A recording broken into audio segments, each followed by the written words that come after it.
స్టాల్కి సంబంధించి Amaravati tea tiffin ఉంది. ఏంటి అసలు ఆ రోజు సాయంత్రం ఏం జరిగింది సార్? మేబీ 7:30 to 8 o'clock అవుతుంది, అంత టైం నాకు ఐడియా లేదు. సో ఇక్కడ నుంచి ఎస్ఐ గారు అతన్ని పట్టుకొని తీసుకొచ్చున్నాడు. షర్ట్ మొత్తం మట్టి అంటుంది, మాస్క్ ఉంది, హెల్మెట్ ఉంది. సో అక్కడికి వచ్చున్నాడు. సో వాటర్ ఇవ్వరా బాబు అని నన్ను ఎస్ఐ గారు అడిగి ఉన్నాడు. సరే వాటర్ ఇచ్చినాను, మొహం కడుక్కున్నాడు. కొంచెం టీ కావాలి, హెడేక్గా ఉందంటే కొంచెం టీ ఇచ్చినాను, తాగినాడు. 2 సిప్పులు తాగి అక్కడ వేసినాడు. బాగా నీరసంగా ఉన్నాడు అనమాట. సరే ఎస్ఐ గారు పట్టుకొని ఇలా వచ్చాడు అనమాట. ఇలా నడుచుకుంటూ వస్తుంది, నేను కూడా వచ్చాను సారముట్టి. అరే అతను బండి బాగలేదంటే నేను ఒక తాడు తీసుకొచ్చి అతని హెల్మెట్ కట్టాను. పగిలింది డోమ్, మొత్తం లైట్ డోమ్ పగిలింది. కడితే అవ్వలేదు. ఒక ఇనుప సొమ్ము కోసం ఎస్ఐ గారు అటు వెళ్ళాడు, నేను ఇటు నా షాపులో ఏమైనా ఉందేమో చూడటానికి వచ్చినాను. ఈలోపు స్టార్ట్ చేసుకున్నాడు. 5 సార్లు స్టార్ట్ చేసిన అవ్వలేదు.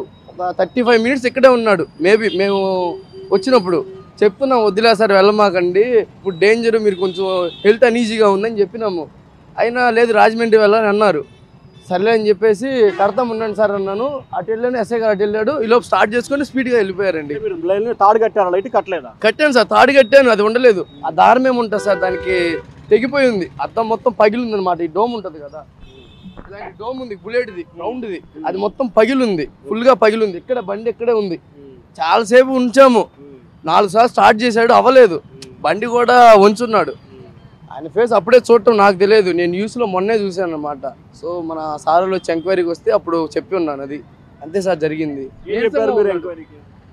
సార్ ఇక్కడ అడిగారు సార్, ఇక్కడ ఎంక్వైరీకి అడిగారు సార్ వాళ్ళు వచ్చి, ఏం జరిగింది సిచ్యువేషన్ మొత్తం ఇలా జరిగిందని చెప్పాను. సీసీ కెమెరా చూడండి సార్ అంటే అతన్ని నడుచుకుంటూ తీసుకురావటం అన్నీ చూశారు. జరిగింది ఇదే సార్, 8:30, 8 లోపు అంతే అవుతుంది సార్ టైము. అంటే మీరు అతను ఎవరు ఏడింటి అడిగారు? మేము అడగలేదు. ఎంహెచ్ అదే వేరే స్టేట్కి సంబంధించినట్టు ఉంది. అతను ఏంది ఫుల్గా బుల్లెట్ మీద ఉన్నారు, రిచ్గా ఉన్నారు.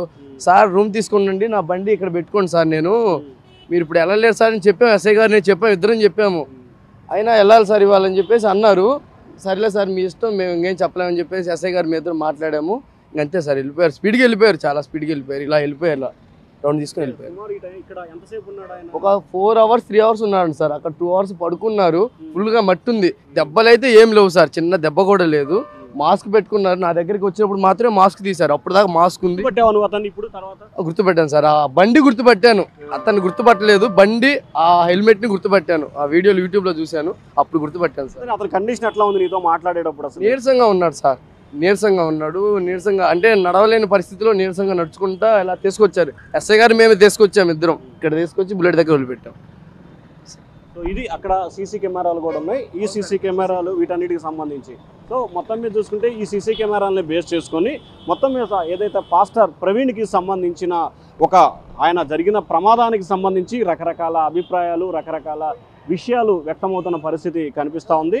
ప్రస్తుతం ఎస్ఐ గారికి సంబంధించిన ఒక్క నిమిషం సార్, ఎస్ఐ గారికి సంబంధించిన ఫోటోలు కూడా ఫోన్లో ఆయన ఎస్ఐ గారు ఫోటో తీశారు. సో ఆ ఫోన్లో కూడా మనం చూసుకోవచ్చు, బండి నెంబరు జరుగుతుంది TS0 BFT 7039 అని చెప్పి కూడా ఆయన బండి నెంబరు ఇక్కడ రికార్డ్ అయిన ఫోటో ఉంది. మొత్తం అంటే హెల్మెట్, ఇదిగో బండి అక్కడే మనం చూసుకోవచ్చు. ఎస్ఐ గారు ఫోన్లో ఆయన రికార్డ్ చేసిన ఫొటోసు. సో మొత్తం మీద ఇది జరిగింది.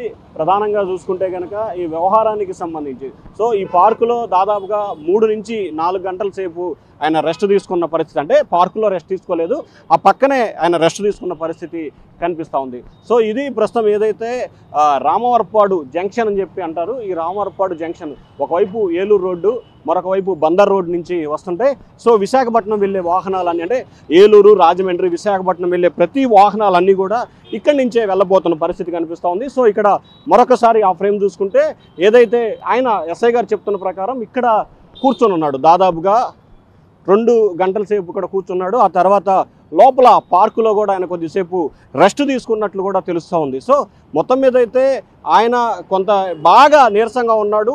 ఎందుకు నీరసంగా ఉన్నాడు ఏంటనే దానికి సంబంధించి అయితే కారణాలు తెలియదని చెప్పి టీ స్టాల్ నిర్వాహకులు